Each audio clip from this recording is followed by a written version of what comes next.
Se você já sentiu um vazio que não explica, se já chorou no escuro por uma fé que não queima mais, se olhou para a igreja e viu algo que não se parece com o evangelho que transformou o mundo, então esta mensagem é para você. Não espere entretenimento, espere confronto. Não espere conforto, espere um chamado. Prepare seu coração, porque o que vem a seguir pode te transformar ou te escandalizar. Mas saiba de uma coisa, o Espírito Santo está batendo a porta, e ele não espera por quem escolhe o sono. A igreja está dormindo. Ela canta alto, com vozes que ecoam nos auditórios lotados. Ela prega bonito, com palavras que brilham nos púlpitos iluminados. Ela enche templos, estádios, redes sociais. Mas, no fundo, está adormecida espiritualmente, anestesiada pelo veneno sutil do mundo. Enquanto Jesus chora por templos vazios de temor, há líderes mais preocupados com a construção de vitórias pessoais do que com a edificação de almas. Enquanto o inferno se alarga, engolindo gerações, há crentes que gastam mais tempo escolhendo a roupa de domingo do que buscando a salvação de suas almas. A cruz, que deveria ser o centro de tudo, virou logotipo, pendurada em colares e estampada em camisetas. A graça, que custou o sangue de Cristo, virou produto, vendida em frases motivacionais. O arrependimento, que é a chave para a vida com Deus, virou tabu, algo que não se menciona para não ofender. Como disse Billy Graham, o homem que levou o evangelho a milhões, a Bíblia diz que sem santidade ninguém verá o Senhor. E hoje, suas palavras ecoam como um alerta: a igreja está dormindo, e o sono é mortal. O que significa estar espiritualmente adormecido? Não é apenas deixar de ler a Bíblia ou pular uma oração. Não é apenas faltar a um culto ou dois. Estar adormecido é viver uma fé sem vida, uma religião sem fogo, uma espiritualidade sem o Espírito. Em Mateus 25, Jesus conta a parábola das 10 virgens. Todas elas aguardavam o noivo, todas tinham lâmpadas, todas estavam no lugar certo. Mas 5 delas, as nécias, não tinham azeite suficiente. Estavam presentes, mas não preparadas.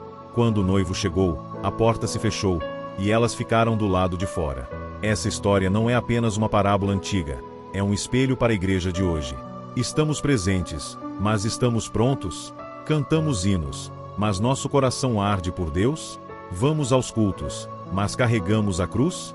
A dormência espiritual é a ausência de fome por Deus, a troca da intimidade com o Espírito por uma rotina religiosa que parece viva, mas está morta. Romanos 13:11 grita: é hora de despertarmos do sono, porque a nossa salvação está agora mais perto do que nunca. Este é o chamado urgente do Espírito. Acordem, antes que a porta se feche. Mas como a igreja chegou a esse ponto? O sono não veio de uma vez, como um trovão que desaba do céu. Ele se infiltrou, lento, silencioso, como um ladrão na noite. Primeiro, a igreja parou de falar sobre o inferno. É muito pesado, disseram. As pessoas não querem ouvir isso. Afasta os visitantes. Depois, silenciou sobre o pecado. É ofensivo, argumentaram. Por que falar de algo que fere quem já está machucado? Por fim, a cruz, o coração do evangelho, foi trocada por mensagens de autoajuda. É mais atraente, justificaram. As pessoas querem se sentir bem. E assim, a casa de oração virou palco, o púlpito virou vitrine, o altar virou cenário para selfies. A Bíblia diz, em Apocalipse 2:4, que a igreja de Efésios abandonou seu primeiro amor. Deus a chamou ao arrependimento, ao retorno às primeiras obras. Mas, em vez de ouvir, muitos escolheram o conforto. O pecado não sumiu, ele foi rebatizado. Hoje, chamam pecado de fraqueza, de liberdade, de fase. A queda não é mais queda, é apenas um tropeço. O arrependimento foi substituído por aceitação, como se Deus tivesse mudado sua santidade para se adaptar à nossa conveniência. Mas a Bíblia é clara: Deus não muda. Sua santidade ainda queima, sua cruz ainda sangra, seu chamado ainda exige: negue-se a si mesmo, tome sua cruz e siga-me. A igreja quis o céu sem renúncia, a glória sem o Gólgota, a ressurreição sem a morte. E o que temos agora? Cultos lotados, mas corações vazios. Fogos artificiais no palco, mas frieza no altar. Músicas que emocionam, mas não transformam. Pregações que motivam, mas não salvam. A Bíblia diz, em 2 Timóteo 3:5, que nos últimos dias haverá pessoas com aparência de piedade, mas negando o seu poder. É isso que vemos, uma igreja que parece viva, mas está dormindo. Ela se move, canta, aplaude, mas onde está o fogo que purifica? Onde está o quebrantamento que faz o pecador cair de joelhos? Onde está a unção que transforma vidas? Billy Graham, em suas cruzadas pelo mundo, proclamava com autoridade: a Bíblia diz que o Evangelho é o poder de Deus para a salvação de todo aquele que crê. Mas esse poder não está em estratégias humanas, em luzes brilhantes ou em números de seguidores. Esse poder está no Espírito Santo, e onde o Espírito não é bem-vindo, não há vida. Por que o Espírito parece tão distante hoje? Porque a Igreja aprendeu a funcionar sem ele. Substituímos a presença de Deus por programas bem planejados. Trocamos o fogo do Espírito por emoções fabricadas. Criamos máquinas religiosas que giram com precisão, mas não têm vida. Líderes constroem ministérios gigantes, mas quantos deles conhecem o altar em lágrimas? Músicos afinam instrumentos com perfeição, mas quantos afinam o coração com o céu? A Bíblia diz, em Ezequiel 10, que a glória de Deus saiu do templo, silenciosa, solene, e o povo nem percebeu. Hoje, em muitos lugares, a glória se foi, mas a máquina continua. Os slides estão prontos, a banda toca, as câmeras gravam, mas o espírito já partiu. E o pior, muitos nem notam. Estão tão acostumados com o barulho, com os aplausos, com a multidão, que não sentem a ausência do fogo que uma vez queimou nos corações dos apóstolos, dos mártires, dos que deram tudo por Cristo. O que causou esse sono? Primeiro, o conformismo. Vivemos em um mundo que nos bombardeia com distrações, redes sociais, entretenimento, a correria do dia a dia. Essas coisas não são ruins em si, mas quando tomam o lugar de Deus, elas nos roubam. Elas nos fazem trocar o eterno pelo temporário, o sagrado pelo superficial. A Bíblia diz, em Isaías 59:2, que nossos pecados fazem separação entre nós e Deus. Quando a Igreja tolera o pecado, seja na vida do indivíduo ou na comunidade, ela apaga o fogo do Espírito, como água jogada em brasas. E terceiro, a falta de comunhão verdadeira. A Igreja não é um prédio, nem um evento de domingo. É um corpo vivo, unido pelo Espírito. Mas quando vivemos isolados, quando guardamos mágoas, quando priorizamos divisões em vez de unidade, perdemos a força que vem da comunhão. Hebreus 10:25 nos exorta a não abandonar a reunião dos santos. Mas não se trata apenas de estar presente, é estar presente com o coração aberto, com amor, com rendição. O Espírito Santo não está silencioso. Apocalipse 3:20 diz: Eis que estou à porta e bato. Se alguém ouvir a minha voz e abrir a porta, entrarei. Ele está chamando, batendo, clamando por um despertamento. Mas ele não força a entrada. Ele espera que você abra a porta, que você escolha ouvir, que você decida abandonar a mornidão. A Igreja moderna quis o conforto, mas o Espírito clama por fogo. Ela quis os aplausos, mas o Espírito clama por lágrimas. Ela quis a multidão, mas o Espírito clama por corações quebrantados. Joel 2:12 nos chama: Convertei-vos a mim de todo o vosso coração, com jejuns, com choro e com gemidos. Este é o caminho do despertamento. Arrependimento, oração, entrega total. Não é um caminho fácil, mas é o único que leva à vida. Agora que vimos como a Igreja adormeceu, como o sono espiritual se infiltrou em nossos corações e templos, precisamos olhar mais de perto. Precisamos enxergar os sinais, os sintomas dessa dormência que se espalhou como uma névoa densa, obscurecendo a luz que a Igreja foi chamada a ser. Porque não basta reconhecer que estamos dormindo, é preciso entender onde o sono nos pegou, onde a Igreja trocou a glória de Deus pelo conforto do mundo, onde o altar foi trocado por um palco.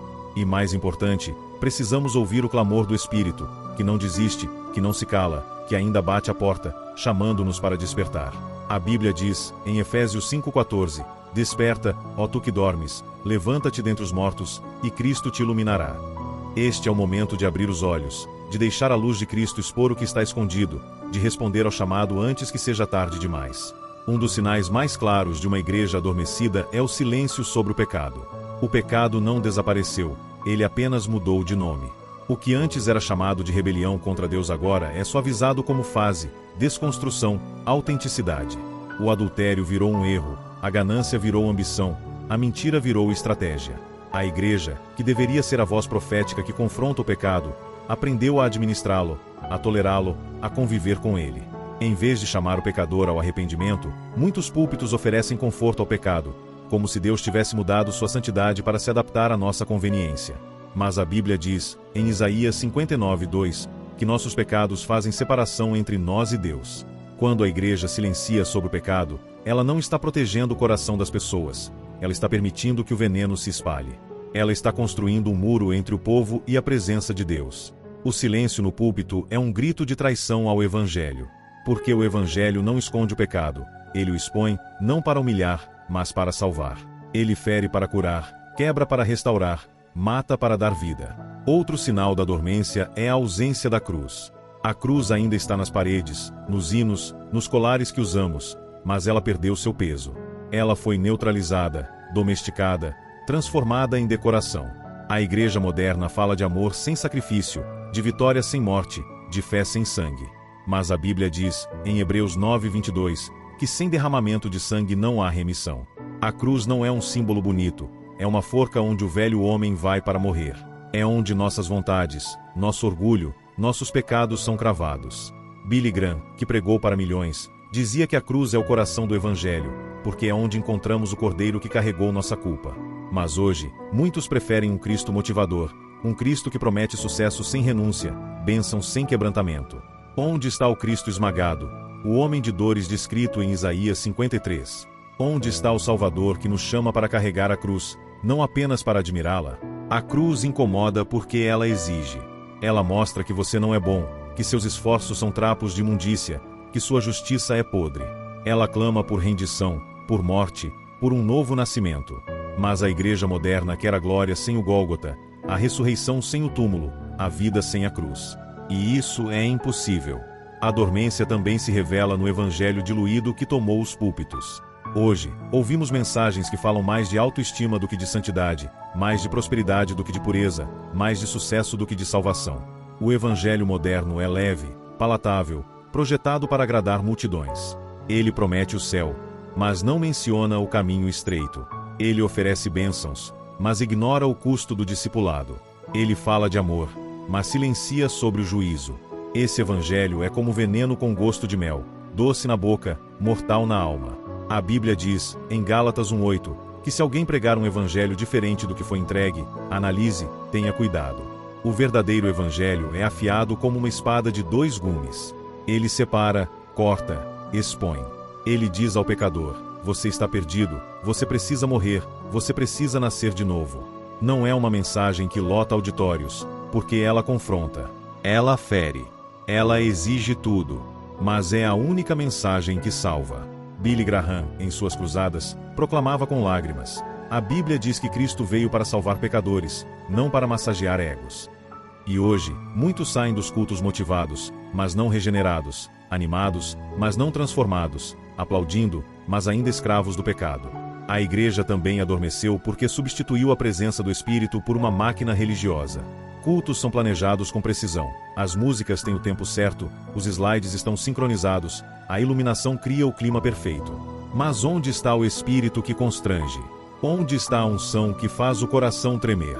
A Bíblia diz, em Atos 2, que quando os discípulos se reuniram no cenáculo, esperando em oração, o Espírito desceu como fogo, e a igreja nasceu com poder. Hoje, temos estratégias, temos tecnologia, temos multidões, mas onde está o fogo? Onde está o quebrantamento que faz o pecador clamar por misericórdia? Onde está a presença que cala a multidão e faz o orgulho desmoronar?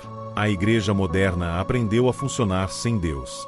Ela simula o mover, emociona sem transformar, entretém sem converter. Líderes constroem impérios, mas quantos conhecem o altar em lágrimas? Músicos criam atmosferas, mas quantos oram até o céu responder? A Bíblia diz, em Ezequiel 10, que a glória de Deus saiu do templo, e ninguém percebeu. Hoje, em muitos lugares, a glória se foi, mas a máquina continua girando. A banda toca, as câmeras gravam, os aplausos ecoam, mas o espírito já partiu. E o pior é que muitos estão tão acostumados ao barulho que não sentem a ausência do fogo que uma vez incendiou corações. A dormência espiritual também se manifesta na falta de temor a Deus. A Bíblia diz, em Provérbios 9:10, que o temor do Senhor é o princípio da sabedoria. Mas onde está o temor hoje? Vivemos uma fé sem reverência, uma religião sem tremor. Cultos são tratados como shows, a palavra é reduzida a frases de efeito, o altar é apenas um espaço para fotos. Quando perdemos o temor, perdemos a percepção da santidade de Deus. Ele não é apenas amor, ele é fogo consumidor. Ele não é apenas graça, ele é justiça. Ele não é apenas salvador, ele é juiz. A igreja moderna prega um Deus que se adapta às nossas vontades, que aprova nossos pecados, que aplaude nossa mornidão. Mas a Bíblia diz, em 1 Pedro 4,17, que o juízo começa pela casa de Deus. Se a igreja não acordar, se não voltar ao temor, ao arrependimento, à santidade, o próximo passo será a disciplina divina. Porque Deus ama, mas não se zomba dele. Ele pesa a mão sobre aqueles que trocam sua glória por ídolos modernos, sejam eles fama, conforto ou aceitação. E quem são os adormecidos? Eles estão no meio da multidão. Cantam com força, erguem as mãos, postam versículos nas redes, dizem glória com voz firme. Mas por dentro, estão vazios. Parecem vivos, mas estão mortos. A Bíblia diz, em Apocalipse 3:1, à igreja de Sardes: tens nome de que vives, mas estás morto. Esses são os que sabem o ritmo do louvor, mas não conhecem o peso da cruz. Sabem citar a Bíblia, mas não vivem a palavra. Participam dos cultos, mas evitam o confronto com o pecado. Eles amam o ambiente da igreja, mas rejeitam a presença do Espírito. Amam a estética do culto, mas fogem da renúncia que a fé exige. Acham que o calor da multidão é sinal de fogo, que o som alto é glória, que a emoção é unção. Mas Deus vê o coração. Ele vê o quarto vazio de oração, a Bíblia fechada na segunda-feira, o pecado escondido entre os domingos. Como os ossos secos no vale de Ezequiel, eles formam um exército, mas não têm fôlego. Falta o sopro do Espírito, falta o quebrantamento, falta a cruz que rasga a alma e a faz viver de novo. Mas há esperança. O Espírito não desistiu da igreja. Ele ainda clama, ainda bate, ainda chama. Apocalipse 3:20 diz: eis que estou à porta e bato. Se alguém ouvir a minha voz e abrir a porta, entrarei. O despertamento começa quando ouvimos esse chamado, quando abrimos a porta, quando escolhemos o fogo em vez do conforto. Billy Graham dizia que a Bíblia é clara. Deus busca corações quebrantados, não performances perfeitas. O caminho do despertamento é o caminho do arrependimento, da oração, da entrega total. É o caminho da cruz, onde morremos para nós mesmos e vivemos para Cristo. E esse caminho não começa nos púlpitos. Começa em você, no seu coração, no seu quarto, no seu clamor. Chegamos ao cerne do chamado, ao momento de escolher entre o sono que mata e o despertamento que dá vida. Vimos como a igreja adormeceu, seduzida pelo conforto, silenciando o pecado, esquecendo a cruz, diluindo o evangelho. Vimos como o Espírito se afastou, deixando máquinas religiosas girando sem unção. Mas o Espírito não desistiu. Ele ainda clama, ainda bate. Apocalipse 3:20 ecoa: eis que estou à porta e bato. Se alguém ouvir a minha voz e abrir a porta, entrarei. Este é o momento de ouvir, de abrir a porta, de escolher a vida. O despertamento não é uma ideia, é um chamado para ação, para voltar ao altar, para carregar a cruz, para viver uma fé que queima. A igreja está dormindo, mas há um remanescente que ouve, que chora, que se levanta. E você pode ser parte dele. O despertamento começa com você. Não espere o púlpito mudar, o pastor pregar diferente, a banda tocar com unção. A Bíblia diz, em Joel 2:12, convertei-vos a mim de todo o vosso coração, com jejuns, com choro e com gemidos. Arrependa-se. Pare de chamar pecado de fase. Confesse o que está escondido, o que separa você de Deus. 1 João 1:9 promete: se confessarmos nossos pecados, Ele é fiel para nos perdoar e purificar. Arrependimento não é vergonha, é liberdade. Ajoelhe-se, clame, deixe a cruz matar o velho homem para o novo nascer. O próximo passo é orar. Não orações mecânicas, mas orações famintas. Jeremias 29:13 diz: buscar-me-eis e me achareis quando me buscardes de todo o vosso coração. Ore até seu coração se quebrar, até o mundo perder o brilho, até só Deus restar. Ore pela igreja, pelos líderes, pelos irmãos. Ore para o Espírito soprar onde há cinzas, para o altar voltar a ser sagrado. Em Atos 2, os discípulos oraram no cenáculo, e o Espírito desceu como fogo. Se você quer fogo, ore. Depois, carregue a cruz. Lucas 9:23 diz: negue-se a si mesmo, tome sua cruz diariamente, siga Jesus. A cruz é sacrifício, é escolher a santidade acima do conforto, a verdade acima da aceitação. Billy Graham dizia que a Bíblia nos chama a ser luz, não a nos misturar às trevas. Isso pode custar amigos, popularidade, até um lugar na igreja. Mas vale a pena, porque a cruz leva a vida. O despertamento também é coletivo. Hebreus 10:24 nos chama a estimular uns aos outros ao amor e às boas obras. Se você despertou, compartilhe o fogo. Chame outros ao arrependimento. Ore com seus irmãos. Busque comunhão verdadeira, com transparência e unidade. A igreja precisa de corações unidos, não de templos cheios. Seja uma voz que aponta para a cruz, que clama pelo Espírito. Saiba, despertar tem custo. João 15,18 avisa que o mundo odiará os que seguem Jesus. Você será mal entendido, até na igreja, porque muitos preferem o sono. Mas Deus chama os fiéis, não os populares. Ele busca os quebrantados, não os aplaudidos. Há um remanescente, como diz Romanos 11,5, que ouve o chamado. Se seu coração pulsa, se você sente fome por Deus, você é um desses. Não precisa ser grande, apenas fiel. Não precisa ser seguido, apenas quebrado. Este é o momento. O mundo perece, o inferno ruge, o Espírito clama. Não espere o próximo culto. Volte à cruz, onde o sangue fala. Volte à oração, onde o Espírito sopra.